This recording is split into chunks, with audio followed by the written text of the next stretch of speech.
नमस्कार, आप देख रहे हैं न्यूज वन इंडिया। मैं हूं आपके साथ पूजा यादव। मिशन बंगाल पर बीजेपी अध्यक्ष जेपी नड्डा कोलकाता में पहुंचे। बीजेपी अध्यक्ष जेपी नड्डा ने चुनाव कार्यालय का उद्घाटन किया।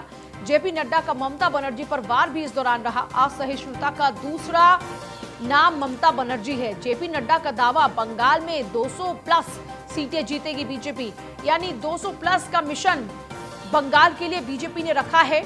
और यहां तक कि ममता बनर्जी के केंद्र में सर्जिकल स्ट्राइक की तैयारी की जा रही है वोटों के लिहाज से। वहां पर अपनी पैठ बनाने के लिए पूरा का पूरा मोर्चा जेपी नड्डा खुद संभाल रहे हैं। और अब मिशन बंगाल पर बीजेपी अध्यक्ष जेपी नड्डा हैं 200 प्लस मिशन के साथ। पंजाब में देखिए जिस तरीके से पहले कोशिश की गई थी, वहां पर वो कामयाबी नहीं मिली, लेकिन पश्चिम बंगाल में ममता बनर्जी को राजनीतिक तौर पर ठिकाने लगाने के लिए जबरदस्त तरीके से पैठ ममता के गढ़ में बनाने की जद्दोजहद शुरू हो चुकी है। जेपी नड्डा का दावा है बंगाल में 200 प्लस सीटें भाजपा के खाते में होगी। 2 दिन के बाद आगे और बढ़ेंगे जेपी नड्डा, अन्य राज्यों का रुख करेंगे, लेकिन फिलहाल डेरा उनका बंगाल में है। मिशन बंगाल पर इस वक्त बीजेपी अध्यक्ष जेपी नड्डा 2 दिन के दौरे पर पहुंचे हैं पश्चिम बंगाल। और ये बड़ी खबर इस वक्त आपको बता रहे हैं और बहुत ही अहम माना जा रहा है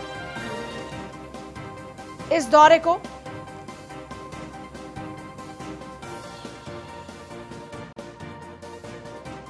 कार्यकर्ता होता है, कार्यकारिणी होती है, कार्यक्रम होता है, कोष होता है और कार्यकर्ता होता है। इस बात को हमको समझना चाहिए। इसलिए कार्यालय का उद्घाटन होना आज के दिन मुझे लगता है कि ये बहुत ही अच्छी बात है, बहुत ही शुभ बात है। और आपने जिस विधान के साथ कार्यालय का उद्घाटन किया है, इस कार्यालय का भी उद्घाटन किया है, ये वो जगह है जहां से ममता जी की सरकार को उखाड़ फेंकने का निश्चय किया गया है। यह वह चुनाव कार्यालय। और इस शुभ घड़ी पर जब हमने इसकी पूजन किया है, मुझे पूरा विश्वास है कि हम आगे भी बढ़ेंगे और इस इलेक्शन ऑफिस से हम रणनीति भी बनाएंगे और उस रणनीति के कारण हम भारतीय जनता पार्टी को यशस्वी बनाएंगे। मित्रों, अभी अभी बिहार के चुनाव आए। क्या बोलता था मीडिया, क्या बोलते थे सेफोलॉजिस्ट, क्या बोलते थे सारे पोस्ट इलेक्शन के प्रेडिक्शंस? बीजेपी नहीं, बीजेपी नहीं। उनको मालूम नहीं था कि ये नरेंद्र मोदी जी की सरकार है और गांव में लोगों की आस्था मोदी जी के साथ जुड़ी हुई है। मोदी कैबिनेट के फैसले पर जो लगातार रविशंकर प्रसाद बोल रहे हैं, उनकी बात जरा सुनिए। सॉइल हेल्थ कार्ड है, ई हॉस्पिटल है, और सबसे कोरोना काल में जो हम लोगों ने काम किया, आपने देखा होगा कि हजारों करोड़ रुपया हमने किसानों को, महिलाओं के अकाउंट में पहुंचाया। और हमारे पोस्ट ऑफिस ने भी काफी ई पेमेंट के माध्यम से सैकड़ों करोड़ रुपया ऐसी जगह पहुंचाया जहां कोई ना बैंक था, ना कोई एटीएम था। तो डिजिटल इकोसिस्टम देश का हमने बढ़ाया। डिजिटल इंडिया, फिर भारत के 2.5 लाख ग्राम पंचायत में ऑप्टिकल फाइबर ले जाना। पिछले 15 अगस्त को प्रधानमंत्री जी ने घोषणा किया कि मैं अब देश के 6 लाख ग्राम पंचायतों में हम 1000 दिन के अंदर ऑप्टिकल फाइबर शुरू करेंगे। उसका श्री गणेश बिहार से हुआ। 45,000 गांव को हम जोड़ने वाले हैं, गांव तक ऑप्टिकल फाइबर। तो ये पूरा देश में हम डिजिटल बदलाव कर रहे हैं। और देखिए आप लोग, एक बात और समझिए, थोड़ा मैं इसको और बैकग्राउंड में दे दूं। आज पूरा हमारा digital India, direct benefit transfer Aadhaar के साथ, पूरा जीएसटीएन, पूरा digital payment, fintech industry, UPI, और हमारा जो स्वास्थ्य की योजना चलती है आयुष्मान भारत, ये सब डिजिटल बेस पे चलती है और सब भारत में इसको हमने डेवलप किया है। तो जिस तरह से हम देश के पूरे डिजिटल तंत्र को मजबूत कर रहे हैं जनता की सहूलियत के लिए, ये बताना बहुत जरूरी है। The prime minister has taken a personal initiative. तो केंद्र सरकार के कैबिनेट के बाद कैबिनेट में जो फैसले लिए गए उनको लेकर ब्रीफिंग रविशंकर प्रसाद दे रहे थे। चलिए आगे बढ़ते हैं। बस्ती से खबर है जहां मुंडेरवा शुगर मिल में सीएम योगी का कार्यक्रम स्थगित हुआ। कोहरे के चलते सीएम योगी का कार्यक्रम स्थगित किया गया।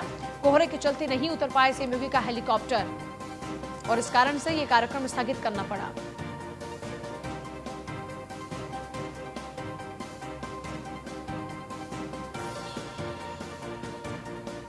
मुंडेरवा शुगर मिल में सीएम योगी का कार्यक्रम स्थगित।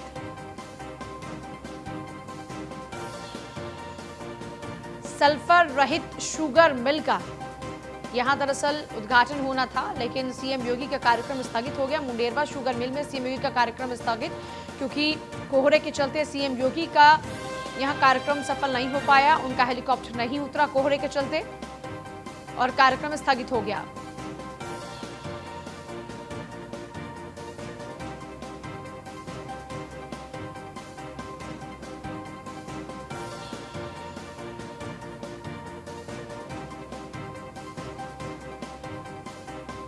मुंडेरवा शुगर मिल में सीएम योगी का कार्यक्रम स्थगित हुआ।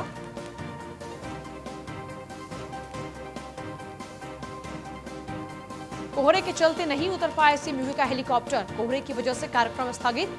मुंडेरवा शुगर मिल में सीएम योगी का कार्यक्रम स्थगित।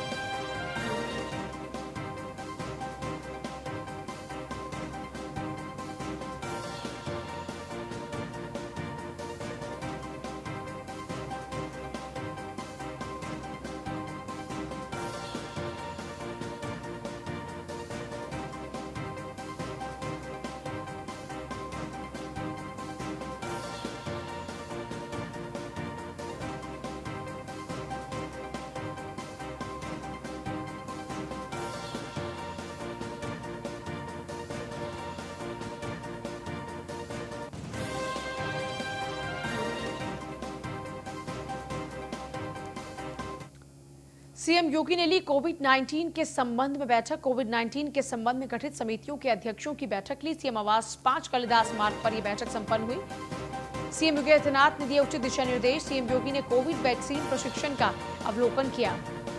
कोविड-19 के संबंध में गठित समितियों के अध्यक्षों के साथ में सीएम योगी की बैठक। सीएम आवास 5 कालिदास मार्ग पर यह बैठक संपन्न हुई। सीएम योगी आदित्यनाथ ने उचित दिशा निर्देश दिए। एक बार फिर से सीएम योगी ने कोविड वैक्सीन प्रशिक्षण का अवलोकन भी किया। कोविड-19 के संबंध में लगातार सीएम योगी बैठक लेते रहे हैं और अभी वही सिलसिला बदस्तूर जारी है। कोविड-19 के संबंध में गठित समितियों के अध्यक्षों के साथ में आमतौर पर लगभग हर दिन सीएम योगी बातचीत करते रहे हैं और दिशा निर्देश देते रहे हैं।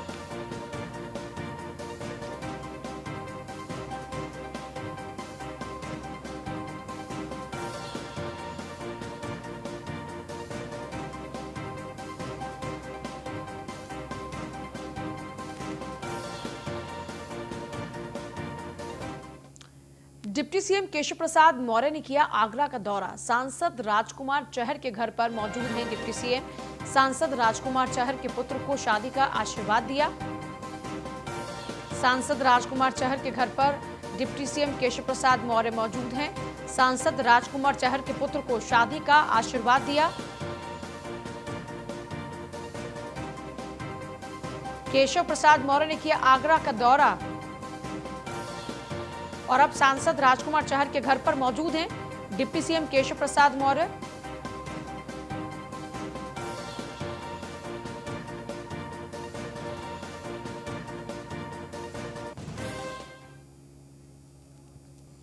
सपा और एआईएमआईएम से गठबंधन कर सकते हैं शिवपाल यादव। प्रसपा अध्यक्ष शिवपाल यादव ने गठबंधन के दिए संकेत। शिवपाल यादव ने क्या कुछ कार्रवाई की अब तक? जी बिल्कुल, देखिए मैं आपको बताऊं, ग्रामीणों की सूचना के बाद पुलिस मौके पर पहुंची तो आरोपी को वहीं पर गिरफ्तार कर लिया गया था। और इससे पहले सबसे बड़ी बात इस मामले में यह है कि इसमें तीन तलाक के मामले में कोर्ट में मुकदमा दर्ज था, जो है कि मुकदमा चल रहा था और आरोपी अपनी पत्नी को वापस ले जाने के लिए बार बार दबाव बना रहा था, लेकिन उसका दबाव नहीं माना जा रहा था। उसके बाद ही उस आरोपी ने इतनी बड़ी घटना को अंजाम दिया है। चलिए ठीक है, बहुत शुक्रिया आपका फिलहाल पूरी जानकारी के लिए। आपसे ले रहे हैं इजाजत, नमस्कार।